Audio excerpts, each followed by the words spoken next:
new season dawns for the all-wheel drive club Safari Championship, and after an especially competitive 2019 season, anticipation is high for more of the same in 2020.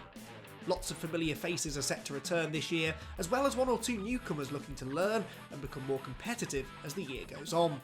And with the 2019 champion Rod Parker absent from this first round, it's anyone's guess who will come out on top, though Mark Hones, who ran him very close for the title last year, is sure to be one of the favourites. As was the case last season, the opening round comes from the famous Walters Arena complex in South Wales, host of the World Rally Championship on numerous occasions throughout the years. Let's take a look at the contenders then. Chris Cumming was a podium finisher last year but remained winless, whilst Team Tennant have moved into Class 5 off the back of their Freelander Trophy title. Gareth Edwards could challenge for top honours here after a disappointing outing 12 months ago, but many people are tipping Jason Rowlands to be the favourite. He was quick here last year, on his way to the first of 3 podiums in 2019. So, as the new season bursts into life, it is indeed Jason Rowlands who seems to have taken the early advantage.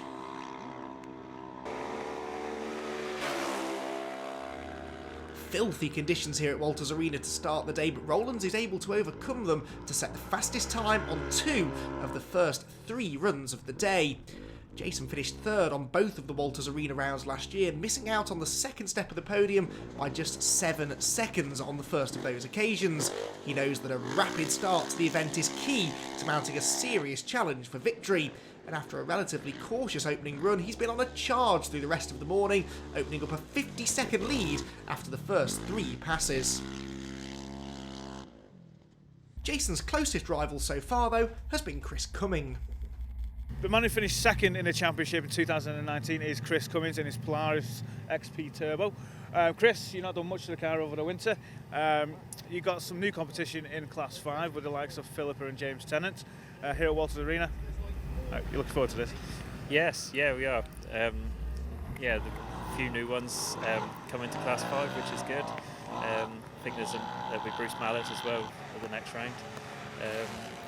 So looking forward to it. Be good. Have you walked around the course yet? Yes, we just got back. Don't really think it suits our cars. It's extremely fast and very, very smooth. But we'll enjoy it and we'll see how we get off.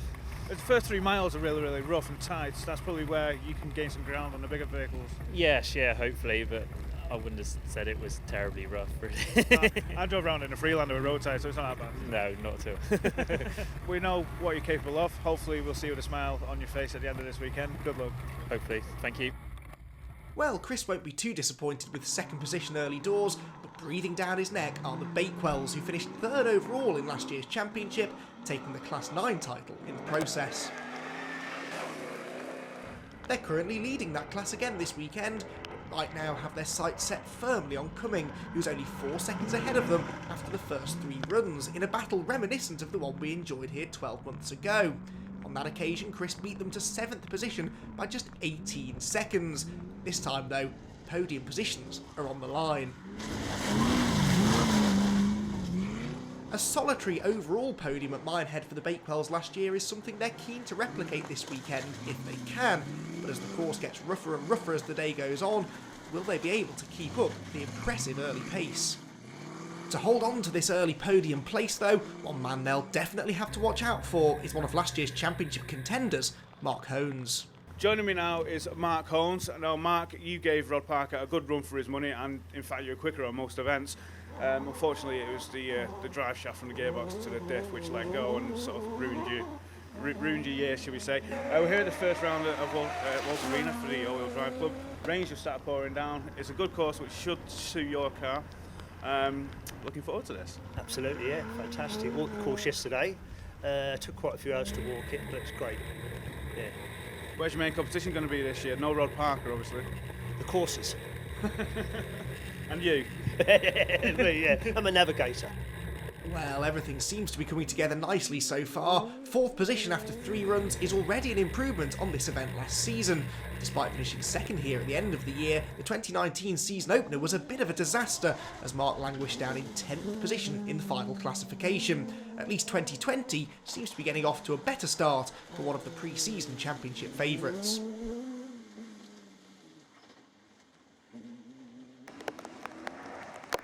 rounding out the early top 5 is a spectacular Gareth Edwards and his co-driver Steve Smith. They may be 50 seconds off the Class 9 lead at the moment, but for this pairing, consistency is the main objective this year, after a slightly up and down 2019 campaign saw them end the season with 1 class win, but 3 non-scoring rounds, putting them only 5th in the Class 9 points. They did manage a class podium on their last visit to Walters Arena though, and 1 overall podium at Ebbw Vale. Could they kick-start their 2020 campaign with a similar result here today? Well, you certainly have to give it to Gareth. He's pushing very hard, putting his Milner R4 through its paces in some of the fastest and bumpiest sections of the course, with his higher ground clearance no doubt proving to be an advantage over the rough stuff.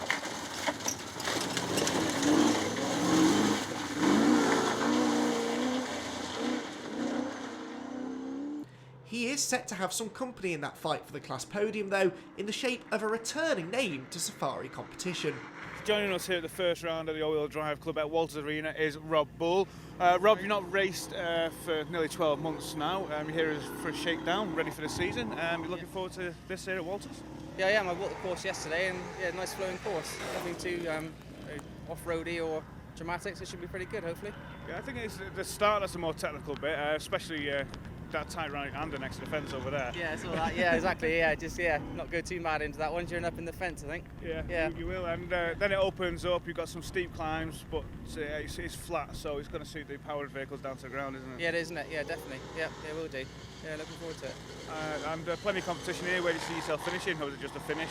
You're not going to be pushing too hard. No, I'm not pushing too hard. To be honest, it's just a shakedown for doing the BXCC. To be honest, so.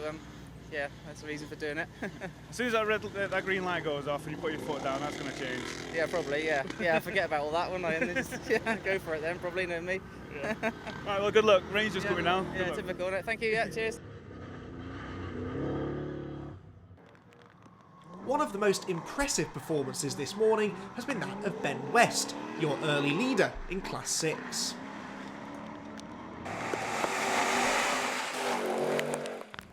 Ben is a new name to many in the championship, but he's arrived with a bang, already over a minute clear of his nearest class rivals and knocking on the door of the top 5 outright after the first 3 passes of the course.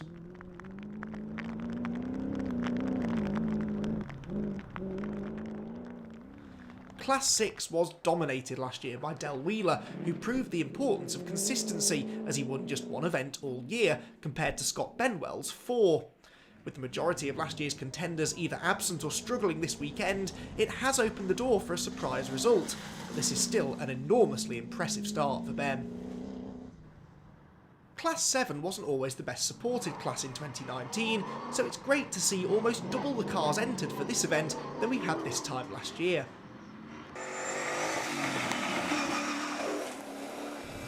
Heading the pack at the moment is Cy Badge, who's been setting some impressively competitive times this morning to sit in 8th place overall, with a remarkable 3-minute lead in the class.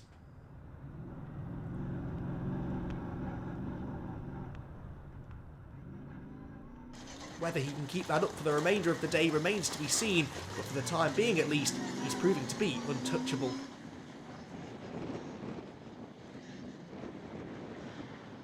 Next up is Bruce Tigwell, 9th overall and a fairly distant 4th place in Class 9. It's looking like staying in the top 10 will be his main objective today. Having not entered the Safari Championship last year, Bruce is perhaps understandably taking a little time to get his eye in, and we can expect his pace to improve as the day goes on. In fact, he's already managed to knock over 30 seconds off his time between runs 1 and 2. If he can keep that rate of improvement up, there's every chance he could start climbing the leaderboard throughout the event. With conditions set to improve as we move into the middle of the day, that should also do wonders for his confidence. He's also one of a handful of competitors driving without a co-driver, so it may take him a few more passes through the course to fully understand how hard he can push and which areas require a little more caution. And rounding out the top 10 in the early stages is a new driver to the series, but not a newcomer altogether. In fact, he's one of the most familiar faces in the paddock. Let's catch up with Anthony, who can explain more. Joining us as a driver this year is David Hooper. You remember he was a co-driver for the 2019 champion Rod Parker, who sadly isn't joining us this year. But David, you brought your 106-inch Bowler Tomcat with a 4-litre TVR engine to the first round here at Walters. Yep. You nervous, or are you looking forward to it?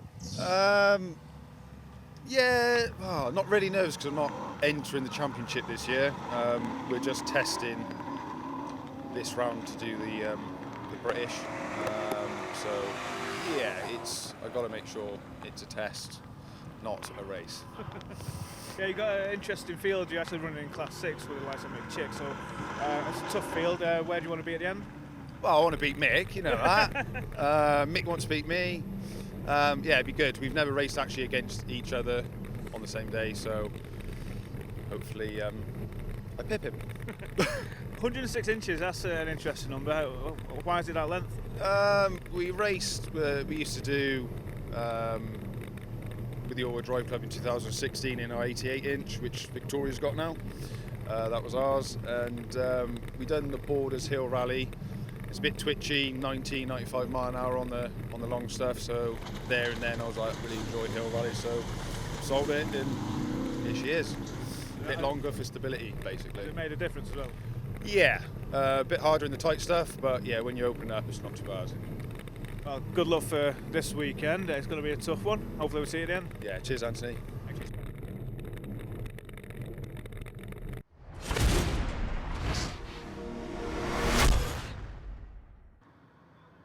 Welcome back to Walters Arena, where, as usual, a few early season teething troubles have struck, forcing one or two teams to make an early exit from this opening round of the All-Wheel Drive Club Safari Championship.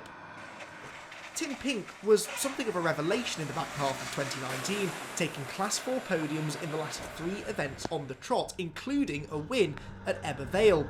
Sadly, his hopes of improving upon third place in the Class Championship this year have already taken a hit, as a blown turbo on the very first run of the new season means his day is over before it ever really got started.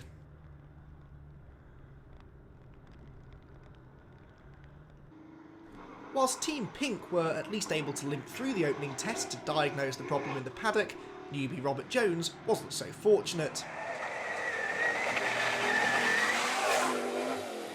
He was forced to take a maximum time after failing to complete Run 1, when, despite a spirited start to the event, his car slowed suddenly partway through and retirement beckoned almost immediately. It would have been nice to see how he would have got on in the always competitive Class 9, with some suggesting he may even have been able to challenge regular frontrunners like the Bakewells and Gareth Edwards. Sadly, we'll have to wait till next time to see if that's the case. One of the shock early exits has been made by 4-time Class 9 winner in 2019, Andy Skelly. Many predicted Andy would mount a Class 9 Championship challenge this year, after finishing on the Class podium a remarkable 6 times out of 8 last season. Steering failure, though, means that he may need a return to that winning form later in the year to get back into contention. The leaders, though, are heading into the middle part of the day, and with another 2 runs under his belt, Jason Rowlands has been able to turn a 50-second advantage into a lead of over 2 minutes. Last year may have seen him fighting to be on the lower steps of the Walters Arena podium, but this year he's proving to be unstoppable, and barring any bad luck or misdemeanours out on the course, he could be about to start his 2020 campaign on the top step. Chris Cumming, though, has not enjoyed his day quite as much as Rowlands has. He was under pressure for his 2nd place last time we saw him, but a slow run on the 4th pass has seen him lose nearly 5 minutes to the leader. He still holds 2nd place in Class 5 pretty comfortably, but has dropped to 8th overall. We'll find out later how high back up the order he can haul himself, but he'll definitely be wondering what could have been if it hadn't been for that slow time. It's a change of scenery this year for our 2019 Freelander Trophy champions Team Tennant. For 2020, they move into Class 5 in their new Polaris. So here we are at Walters Arena. It's the first round of the 2020 season of the All-Wheel Drive Club. I'm joined with Philippa and James Tennant. Last year you won the Freelander Trophy. You've got rid of the Freelander this year. You've jumped into a Polaris. You're looking forward to this? Yeah, very excited actually. We've done a tiny bit of testing and it was a lot of fun, so it's going to be different going back up to the speeds of the Maserati from 2 years ago, but we'll soon get used to it, I think. And James, you're sat in just about to go through scrutineering. Who's first driver tomorrow? Philippa's going to start tomorrow, and so hopefully she'll let me have a go later. But, She's going to be setting the pace, is she? yeah, well, we did a little test, and we made ourselves a little circuit around someone's woods, and I did it in 2 minutes 14, and she did it in 2 minutes 16. So it's kind of closer than I was expecting. Well, we can't wait to see how this rivalry turns out this year between you two. But talk us through the Polaris. It comes with its own different set of problems, such as the band and that snapping and getting wet, etc. What have you done to prepare for that? Well, not very much really. We changed the exhaust for it just to try and stop water getting in there, and both practice changing it, so if we do have to change it when we're out there, we know we're not trying to work out what to do. But other than that, we just really got to hope that it doesn't go, because you've got to change it, so wait and see. Yeah. Well, we saw last year you were very capable of looking after the car.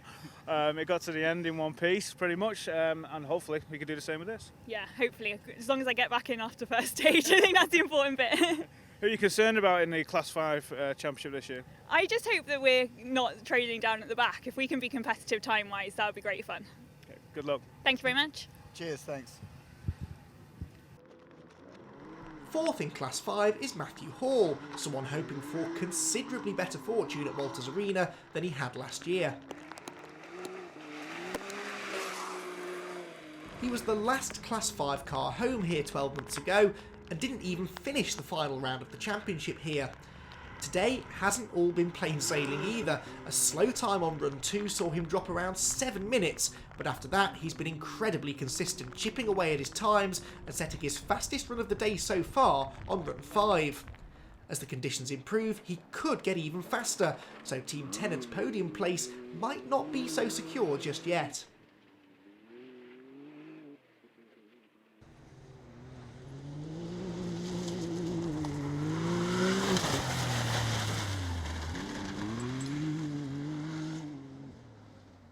For the Rowlands family, it's a tale of two sides this weekend.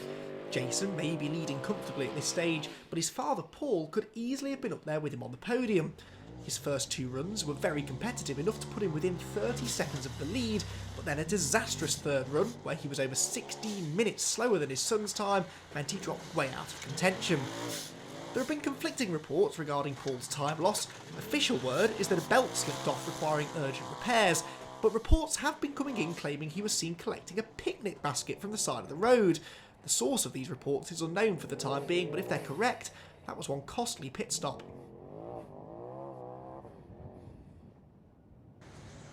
Joanne Pullins finished second in Class 5 last year, despite not claiming a class victory all season. Consistency is key in any championship campaign, and if she can add a victory or 2 this year, she certainly should be in with a chance of the title this time round. Currently though, she can only manage 6th place this weekend and is just over 2 minutes behind Paul Rowlands, so the class win is maybe a little unlikely at Walters Arena. It's fair to say though that she didn't get her best results here last year either, so hopefully more podium opportunities will come later in the season. Meanwhile, in Class 6, there's a pretty tight battle raging for top honours. After the first 5 runs, it's currently Ben West who's still atop the timesheet, but he doesn't have an especially comfortable margin over his nearest class rivals. Ben set his fastest time so far on run 3, a 10:37, but his next 2 runs have been around 20 seconds slower than that, whilst many others are improving. There could be nervous times ahead for Ben if that gap continues to narrow, and as we head into the afternoon's runs, he's sustained damage to the right rear suspension. Late drama for the leader in Class 6. There is no official award for most eventful day, but if there were, Dave Hooper would no doubt be a strong candidate. Despite reckoning that he always loses time in the morning, he was actually leading Class 6 after the early runs. It all started to go wrong though on run 3 when he lost the exhaust box off the back of his car. The damage alone wasn't actually enough to stop him, but the exhaust fumes now filling the car meant he had to stop for 2 minutes to let his navigator catch his breath. He then had to go back to find the missing piece, and by the time repairs had been made, the course was well past its best. Nonetheless, his times are still competitive, and with Ben West also heading for potential trouble, he might not be out of it just yet.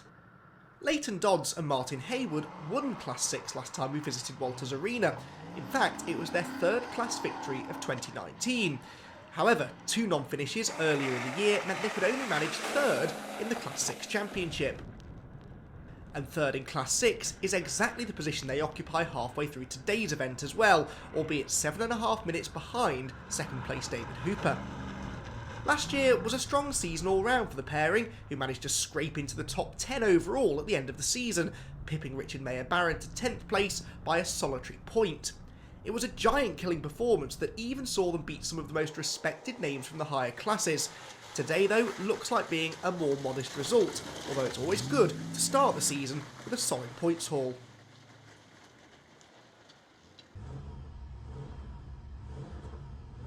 Rounding out the Class 6 field, and indeed the last runner overall at the halfway mark after a less than ideal morning, is Mick Chick.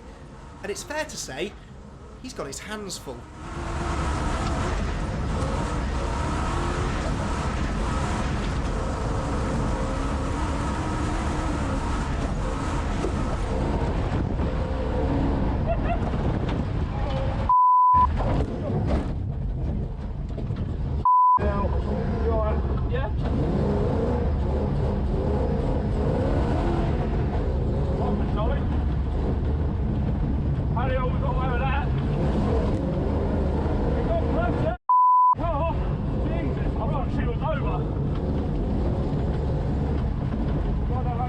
Well, they've every reason to be relieved after surviving that moment. Now, the reason the car's handling like a bucking bronco is because they've been left with just rear-wheel drive since about halfway round the very first run of the day. A parts hunt around the paddock proved fruitless, and so a challenging day in a car that seems intent on crashing is what lies ahead for them. Now, understandably, Mick's times haven't exactly been anything to write home about. Simply surviving in one piece has been an achievement, and to add to their troubles, the excessive wheel spin has also burnt out the rear tyres, meaning they've got zero traction in some of the more boggy parts of the course. So, left with just 2-wheel drive and tyres that have virtually no tread left on them, it's going to be a long afternoon for Mick Chick.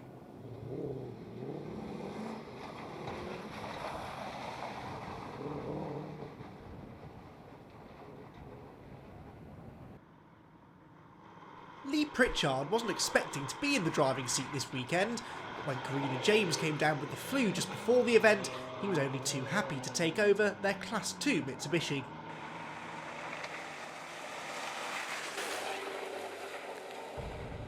Class 2 entries are a little thin on the ground again, so just making it to the finish will guarantee a Class podium. That in itself, though, hasn't always been easy. 2 punctures during the day have provided setbacks for Lee, so he's several minutes behind the class leader Kieran Jones at the moment. Time lost earlier in the day also means he'll have to make his final 4 runs without a service, so he really can't afford any more tyre problems.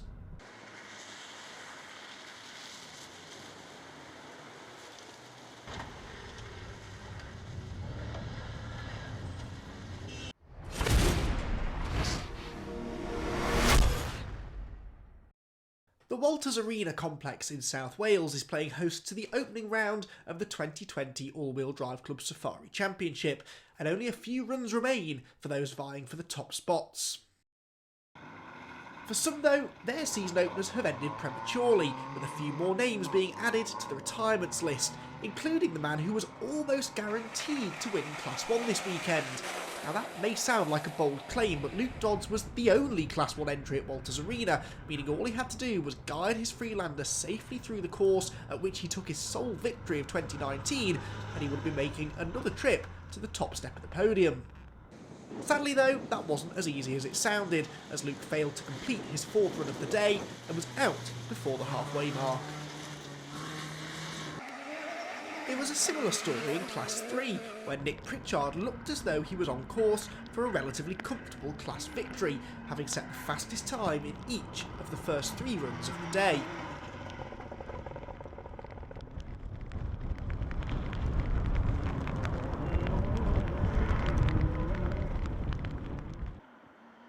He would could be another though who failed to make it to the end of run 4, and despite having been setting times comparable to those of the top 5 overall drivers, a non-finish was all that Nick would take away from South Wales. He was spectacular to watch while it lasted though, and he has every reason to be pushing a little harder this year, as the 2019 class champion has more opposition now, with 1 or 2 others having joined him in Class 3. Retirements like this one could suddenly prove to be more costly than before. Gary Bully's debut in the championship was also short-lived. Before retirement beckoned, he chatted to Anthony on the start line. Joining us for the first time in the all-wheel drive club this year is Gary Bully in his Bowler Wildcat. Now Gary, this is a really interesting machine. Talk us through it. Yeah, from what I understand it was built by Drew Bowler for the 2000 championship. And it was actually the prize for winning the championship, and it went to Richard Squires, and I purchased it off of Richard Squires last year. Yeah. And this is your first time racing the car, racing here at Walters Arena. Are you nervous? A little bit, yeah. It'll be interesting to see what tomorrow brings, because we've done like 3 local club events end of last year, and we did one 3 weeks ago and ended up in the bottom of a quarry up to our chest in water. So yeah, a lot of work, a lot of night time's gone into. That's all that done happen this weekend. Yeah, gladly there's not as much water as where we were down in Cornwall last time. So yeah. So it's a bit of a shakedown for you, and you're just going to get used to the championship itself. Does that mean you're going to be joining us for the full season? I hope so. I did a lot of rallying back in sort of like the end of the 90s and into the noughties, and as a co-driver, so I've done the British Championship a couple of times and done the Network Q. But this is the first time as a driver. I always wanted to drive, and the car became available, and I thought, you know, co-driver turned driver. So we did 3 local events, 2 seconds in the first, and so we kind of got badgered into it by the rest of the people in the club. You know, you've got to come to Walters and see if you can get around there. So. Yeah, so you want to, at the end of this weekend, see how competitive you are. Where do you want to be? Do you want to be in mid-table? You don't want to be at the bottom, obviously. No, it nice to be sort of like, I think there's 7 or 8 in our class, halfway up through there would be good. A couple of the guys that are in the class, we sort of like caught up with the end of last year, and we were reasonably competitive, but hopefully with the longer straights we should be able to get the legs on it, because we've got quite a high ratio in the transfer box. Yeah, and lots of power, 4.6 litre Range Rover V8. Yeah, John Neal's development as well, running Tornado ECU, so there's quite a lot of power to it, yeah.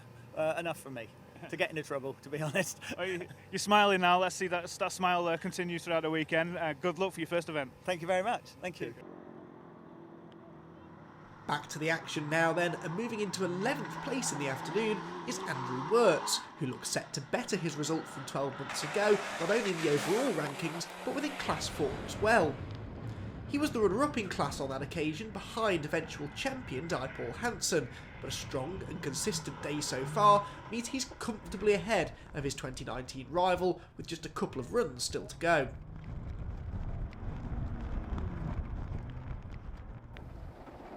Joined by his brother Anthony in the passenger seat, who himself is aiming to make a return to driving in a quicker car next season, the pair were actually the first car off the line this morning, having not walked the track beforehand. The fact they managed to stay out of trouble so far is therefore all the more impressive. If they can continue in that fashion throughout the afternoon, victory could well be theirs. And what of our 2019 Class 4 champion? Well, it's been a frustrating day for Paul Hansen. He's been quite a bit faster than the Wirtz brothers all day, setting the fastest Class 4 time on every run so far, with one exception. That exception being a disastrous run 2, where he lost 10 minutes after he was forced to stop out on course with a mechanical issue. As fast as he's been going since then, it looks unlikely that he'll be able to overcome that deficit.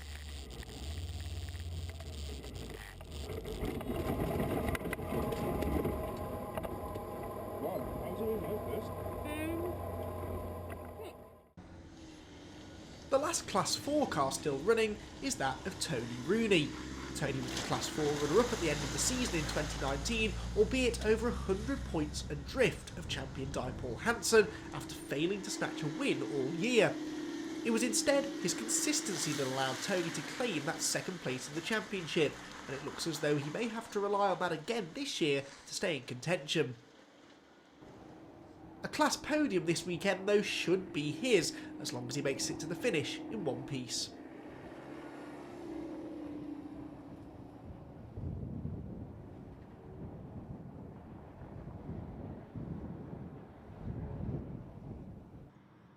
Making a welcome return to the championship at Walters Arena is Carl Box, and he's your Class 7 leader by just under a minute and a half as we head into the final few runs. Anthony caught up with him earlier this morning. Joining us for the first round is Carl Box in his 4.6 litre powered Lamborghini. Carl, you joined us a few rounds last year, did pretty well. The course is 6 miles long. You got some interesting competitors in Class 7 for you this weekend. What are your thoughts going into this one? Well, just do what we can do and do our best, and just as long as we can finish is as good as the rest as far as I'm concerned, so just try our best. And you're sharing driving with your son this weekend. Is there going to be a little inter-family rivalry there? That's correct, yes. We're going to do a couple of laps each and see how we go. Brilliant. You've been around at Walters Arena. What concerns you, or are there any concerns with Walters Arena with the terrain? No, you just got to treat it with respect. It's it's awful slippery out there. Just pick your way through and just way to go, basically. Just take it easy and just go where you can go. And let's speak to young Mr. Box. Are you looking forward to this? Yeah, very. It's my first time driving it, so I'm kind of nervous, but just do what I can do, I suppose. Just push it where I can and go steady where I can. Well, you got a good teacher next to you, so good luck. Well, we'll see. Thank you. Well, so far so good for Carl Box and son, but with this man, Damien Porter, only a minute and a half behind, they can't afford to relax just yet. It's fair to say Damien hasn't had the outright pace of the class leaders, but he's been very consistent, making no real mistakes all day long.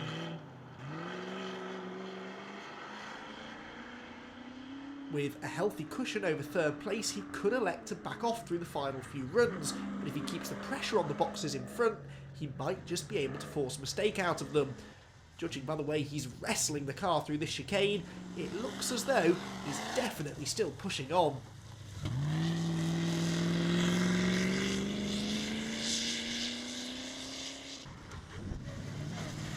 Rounding out the Class 7 podium is Cy Badge, whose day had been looking a lot more promising until just recently. After the first 5 runs, Cy was actually in second place ahead of Damien Porter. However, there's been some late drama and he's been forced to stop on run 6, thus being handed the maximum time for that run of 28 minutes. This is what's dropped Badge down to third, but things could get even worse if he's unable to fix the car. Enjoying significantly better fortune though is our Class 8 leader Peter Medley, who currently occupies 8th place overall with 3 runs still to go, despite this little loss of direction earlier on today.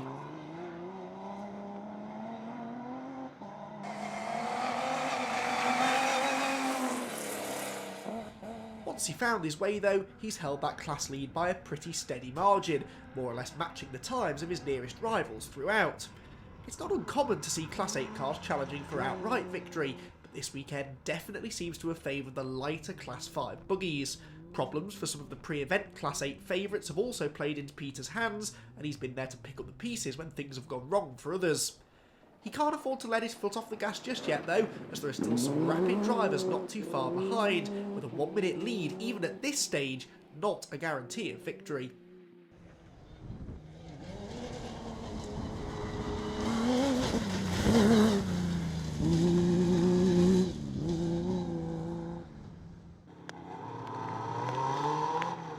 His nearest rival for Class 8 honours is Team Parry, who have been more than quick enough to keep him on his toes throughout this opening day of the year.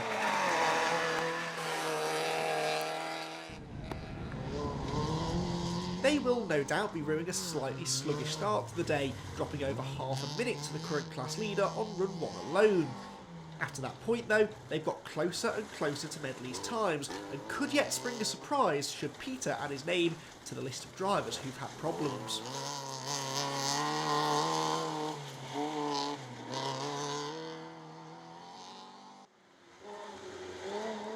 Now, one driver you may have expected to feature more prominently in today's programme is Mark Hones, the man who very nearly claimed the overall championship last year. Unfortunately, the bad luck that blighted his 2019 campaign has continued to hinder him today, as a series of punctures have capped off a day that also saw him getting stuck behind slower cars in the early runs, all combining to mean that he's never really been in contention at all. Heading on to the final part of the day, he sits in a lowly 19th place overall, but will take some comfort from the fact that he still at least holds 3rd place in Class 8. Either way though, it's not been the start to the season many would have predicted, and he'll be avoiding black cats and ladders for the foreseeable as he tries to find some slightly better luck moving forwards. While Hones may not be fighting for a top spot today, there are still plenty of battles looking set to go right down to the wire. Join us after the break to see who comes out on top at the end of the day.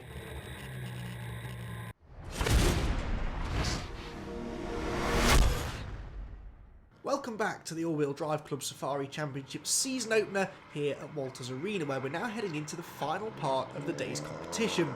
Throughout the afternoon, we've had a couple more drivers fall by the wayside, including one of the top contenders for a Class 4 podium. Stephen and Martin Nichols have been scrapping with Paul Hansen for 2nd place early on, until they discovered the fuel tank had sustained damage somewhere and was leaking fuel all over the paddock.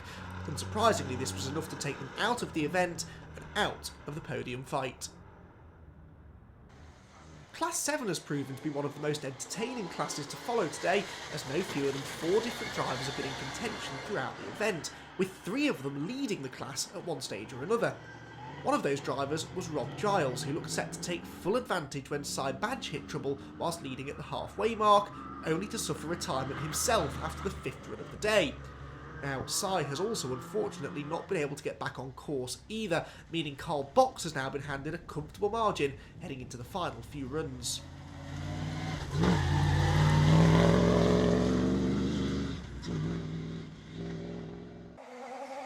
The Class 3 running order has also seen some disruption today. After Nick Pritchard's early exit, it looked as though Ian Evans was sitting pretty, as he inherited the lead with no other Class 3 cars still running. Sadly though, it seems that Class 3 is the class no one wants to win, and Ian is also out after problems in runs 5 and 6 saw him take the maximum time penalty twice before calling it a day soon after. Ian is a spectacular new addition to the class though, and he's been getting closer and closer to Pritchard's times as the day went on, so we look forward to seeing their battle develop over the course of the season.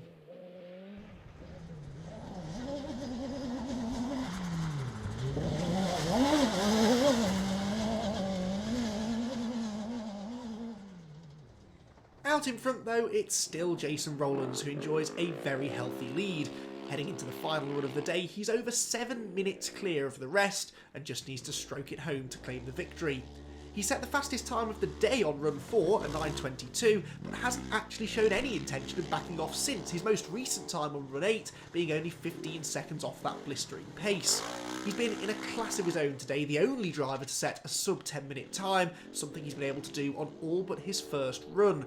Even if the likes of Mark Hones had avoided their problems today, they'd have found Jason Rowlands very tough to beat. His closest competition at this stage is Gareth Edwards in 2nd place, and whilst it will take a miracle for Gareth to challenge for overall victory now, he is on course to take the Class 9 honours. Now, Class 9 is arguably the most competitive class, so this should be a real confidence boost for Gareth, who looks likely to be able to better his 5th place in the class points last year. A late puncture on run 8 threatened to derail his podium result, but he avoided too much time loss and is still sitting pretty in 2nd place. Flying under the radar a little this weekend has been Michael Tilney, who has quietly gone about his business and looks set to round out the podium finishers. Co-driving duties have been split between Jordan Shirley and Scott Fairbrother, with Scott making his first Safari competition appearance. It's been a solid day for the team, who've been able to pick places up as others have fallen by the wayside. A slow puncture on run 1 didn't cost them too much time, however a wiper malfunction proved a little more costly, as they were forced to stop and wipe the screen by hand. These onboard pictures demonstrate the importance of having working wipers, as the heavy rain has left the course waterlogged in places, meaning visibility is very much at a premium. As a result of those problems for Tilney on run 1, David Hooper was actually almost 2 minutes ahead of him at one stage. Then he had that exhaust damage on run 3, which cost him almost exactly the same amount of time that he gained in the first place. Since then, their times have been very close, with Hooper only losing a couple of seconds every run, despite the worsening course conditions. However, Ben West's suspension damage has seriously delayed him, meaning that Hooper is now the clear favourite to wrap up Class 6, so perhaps a conservative approach to the final run may be in order. Completing the top 5 is Chris Cumming, who would definitely have been hoping for more today, especially since he actually grabbed the lead after the opening run, setting a time that was 6 seconds faster than Jason Rowlands. Despite losing the lead after the second run, it looked as though Cumming would be able to keep Jason honest, as he was comfortably the second quickest car after the leader. Then, a slow fourth run for the man from the West Country put paid to any hopes he may have had of challenging for the victory. He's actually done really well to claw his way back to 5th, but that might be as good as it gets, as he's now 41 seconds behind David Hooper, with just one run remaining. Now, I may have done Bruce Tigwell a disservice earlier when I suggested that simply staying in the top 10 would be an achievement.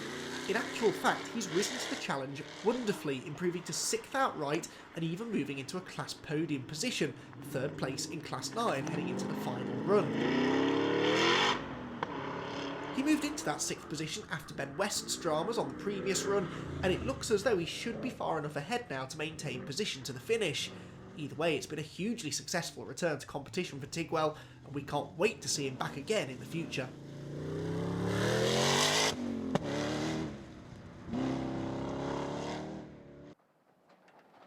Well, it looks as though Ben West has at least been able to fix the car and get back out on course for his final run. Whilst he probably just wants to take it easy to avoid further damage, it is worth pushing on if he feels he can, and it looks like that's exactly what he's doing, with Tigwell less than a minute ahead of him heading on to this final pass.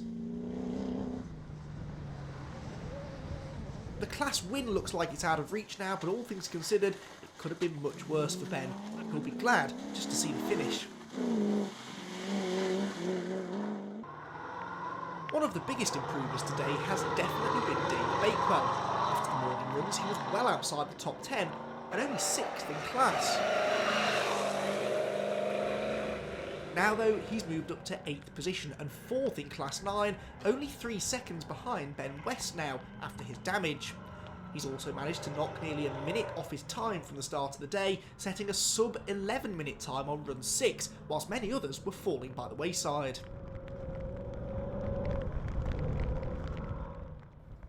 It's nice to see Class 9 has been bolstered by even more quick drivers this year. The competition appears to be wide open.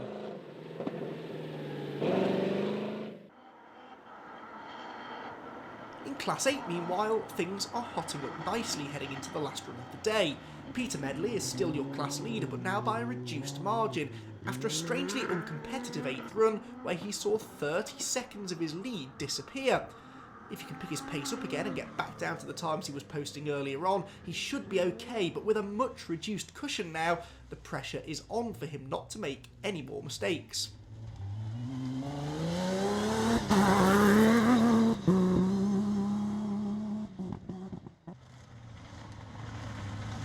It's Team Parry who are suddenly breathing down his neck, and it wasn't just that 8th run in which they were quicker than him. In fact, they took 9 seconds out of the class leader on run 6 and a further 8 on run 7 before a big chunk of time was lost on the next one.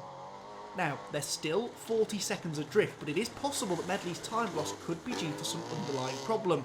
If so, expect this fight to go right down to the wire.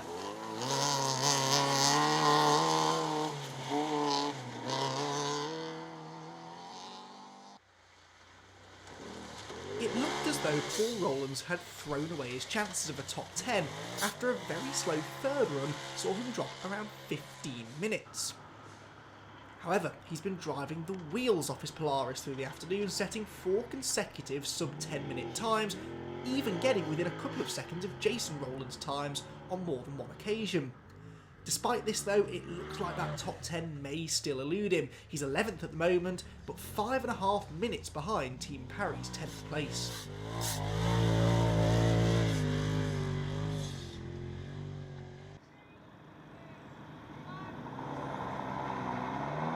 Meanwhile, well outside the top 10 but still worth a mention is the Class 2 leader Kieran Jones. Kieran is making his first solo appearance after previously competing with his cousin Luke Dodds in their 1.8 litre petrol Freelander. Now, Kieran's at the wheel of a 2 litre diesel version and things have been going fairly well so far. He looks set to claim victory on his first attempt and is several minutes ahead of Lee Pritchard in second. Now, what makes this even more remarkable is the fact that the car was only finished the day before the event, meaning he had no time to test it beforehand.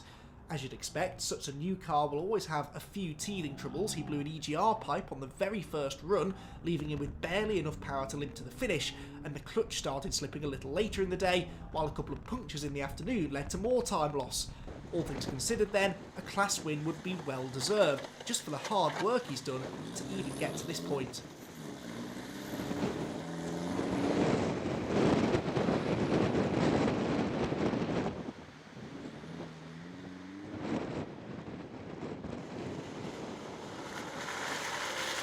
Lee Pritchard is still there in second place, but is the last car still running, just over a minute adrift of Tony Rooney in the battle not to be last. It looks as though he's taking a fairly cautious approach to this final run, and understandably so. Remember, this car is actually Karina James's regular ride, and he'll want to hand it back over to her in one piece.